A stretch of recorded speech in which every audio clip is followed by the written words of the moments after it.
আমরা এমন একটা পদ্ধতি দেখবো যে পদ্ধতিটা জানলে তোমরা এরকমের শতকরা থেকে মান নির্ণয় ঝটপট ভাবে বের করতে পারবে। হ্যাঁ, তোমরা সবাই ভিডিওটা সম্পূর্ণটা দেখবা। তো এখানে কি বলা হচ্ছে 66 সমস্ত 2/1% সমান কত?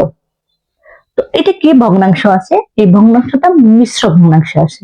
তো ভগ্নাংশ তিন ধরনের, প্রকৃত, অপ্রকৃত এবং মিশ্র। ঠিক আছে, এখানে হচ্ছে মিশ্র ভগ্নাংশ।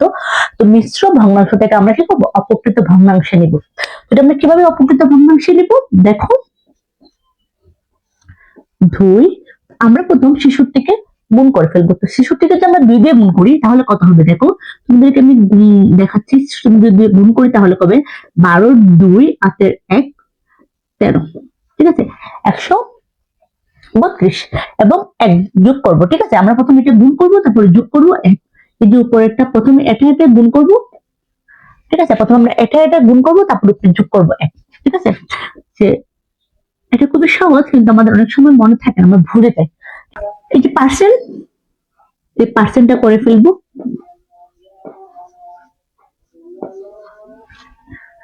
আমরা এই পার্সেন্টটাকে করে ফেললাম। হ্যাঁ, 1/100। ঠিক আছে, এখন কি হবে দেখো,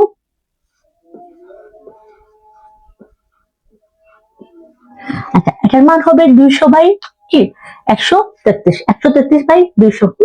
তো এখন এটা দেখো, এটা কিভাবে করবো আমরা। তো এটা আমরা করার পদ্ধতি